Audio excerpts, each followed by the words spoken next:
Chapter 2, question number 2.14. A book with many printing errors contains 4 different formulas for the displacement y of a particle undergoing a certain periodic motion. पहला A दिया है y is equal to a sine 2 pi by t upon capital T. B दिया है y is equal to a sine v t. C दिया है हमें y is equal to a by t sine t by a. D हमें दिया है a root to bracket में हमारे पास है sine 2 pi by t plus cos 2 pi by t. D दिया है y is equal to a root two sine 2 pi t upon capital T cos 2 pi t upon capital T, जहाँ पे a क्या है maximum displacement of particle, v क्या है speed of particle, t क्या है time period of motion. Rule out the wrong formulas on the dimensional grounds. तो dimensions के बेसिस पे हमें बताना है कि इन गिवन में से कौन सा फॉर्मूला सही है और कौन सा फॉर्मूला गलत है. तो सबसे पहले हम अगर बात करें पहले वाले के लिए, a हमारे पास क्या है, तो a इज इक्वल टू हमारे पास है y is equal to a sine 2 pi t upon capital T. ये हमारे पास गिवन है. तो सबसे पहले वाले के लिए अगर हम देखें तो a हमारे पास क्या है डिस्प्लेसमेंट, लेफ्ट हैंड साइड में हमारे पास देखें तो वो भी हमारे पास क्या है डिस्प्लेसमेंट. तो दोनों साइड हमारे पास डायमेंशन क्या हो गई L. और इसके बाद हमारे पास ट्रिग्नोमेट्रिक फंक्शन है, तो इसके ब्रैकेट में जो भी टर्म आ रही है वो हमारे पास जो है वो डायमेंशन लेस होनी चाहिए. तो अगर हम इसके लिए बात करें कि डायमेंशन लेस है या नहीं है, तो बात करते हैं 2 pi T by capital T की. तो हमारे पास 2 पाई एक नंबर है और ऊपर जो टाइम के लिए आ रही है t यानी कि स्मॉल t, जो वो भी टाइम को रिप्रेजेंट कर रहा है, नीचे वाला भी टाइम को रिप्रेजेंट कर रहा है. तो यानी कि ये हमारे पास एक डायमेंशन लेस आ रहा है. अगर डायमेंशन लेस आ रहा है इसका मतलब ये फॉर्मूला हमारा करेक्ट है.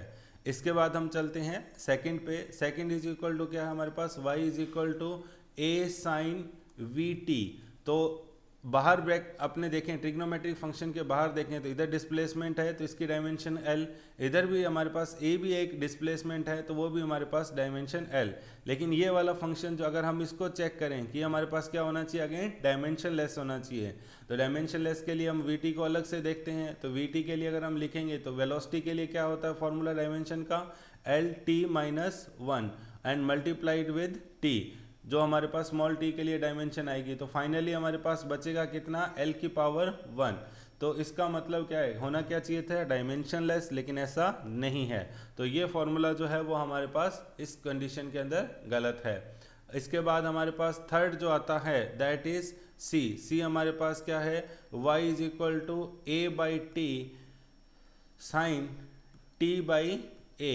तो इसको अगर हम देखें तो हमारे पास a बाई टी, y के लिए हमारे पास लेंथ के लिए डायमेंशन L, a के लिए हमारे पास क्या है डिस्टेंस है अगेन L, लेकिन डिवाइडेड बाई t हमारे पास आएगा.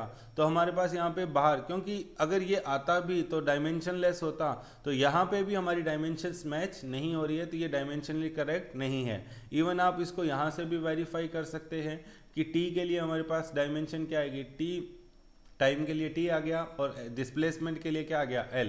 तो ये वाला फॉर्मूला जो ट्रिग्नोमेट्रिक फंक्शन में जो एंगल वाला है वो भी हमारे पास यहाँ पे डायमेंशन लेस नहीं है. तो इसका मतलब हमारे पास क्या निकलता है कि इस कंडीशन में दोनों ही केस के अंदर जो है डायमेंशन लेस नहीं आता है.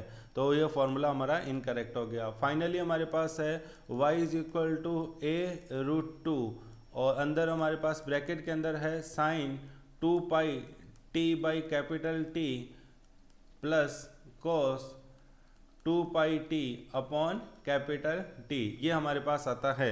अगर हम इसके लिए आगे देखें कि क्या ये डायमेंशन लेस आता है क्या, तो इसमें लेफ्ट हैंड साइड के लिए डायमेंशन y के लिए L, a रूट टू तो ये डिस्प्लेसमेंट था तो इसके लिए डायमेंशन भी L आएगी. इसके अलावा रूट टू हमारे पास नंबर है उसकी कोई डायमेंशन नहीं है. तो बाहर की जो डायमेंशन है वो मैच हो रही है. अब हम देख लेते हैं ये ब्रैकेट के अंदर जो टर्म है क्या ये डायमेंशन लेस है या नहीं है.